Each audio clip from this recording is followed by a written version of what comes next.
अब तुम जेई के लिए ड्रॉप लेने वाले हमजा हो या फिर नया नया स्टार्ट करने वाले जसकीरत, जेई के धुरंधर बनने का सपना जब देख ही लिया है तो वही काम करोगे जो सारे एस्पिरेंट्स करते हैं। आज पीवाईक्यू तेरा भाई करेगा, है ना।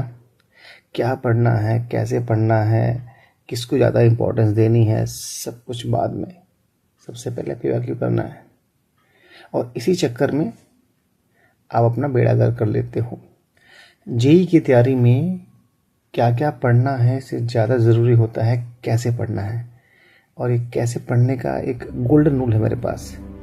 That rule is called KSA rule.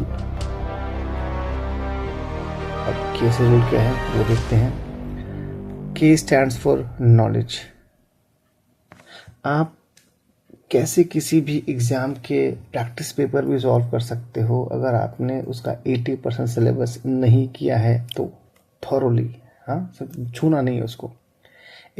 कोई भी एग्ज़ाम एक बेसिक रिस्पेक्ट मांगता है कि हाँ भाई आपने कम से कम मुझे पढ़ा है, समझा है, तब जाके मुझे अटेम्प्ट करने वाले हो। फ्लूक पे, आशीर्वाद से, मोटिवेशन से नहीं होता। अगर आप जेई मेंस या जेई एडवांस, आपका सपना IIT बॉम्बे का कंप्यूटर साइंस हो या फिर कोई भी NIT का ब्रांच, 80% सिलेबस आपका होना ही चाहिए। Only then you can say और call your self an aspirant. अगला होता है एस फॉर स्पीड। नॉलेज बहुत है लेकिन 3 घंटे में सवाल सिर्फ 20 या 30 ही हो पाते हैं। क्या करें ऐसी नॉलेज का। आप अगर 30 सवाल भी कर पा रहे तो maximum you'll get is 120। 120 marks से क्या होगा, आपको मेंस में 80 या 80 परसेंटाइल का स्कोर आ जाएगा, जिसको आप घर वालों को 80 या 85% बता के चिपका सकते हो। हद से ज़्यादा आपके दहेज में एक मोटरसाइकिल ऐड हो जाएगा, उससे ज़्यादा कुछ नहीं होगा। आपको 3 घंटों में 60+ क्वेश्चंस करने का हैबिट होना ही चाहिए। ये कैसे होगा, जितना हो सके न्यूमेरिकल सॉल्व करो, जितना हो सके प्रैक्टिस पेपर सॉल्व करो।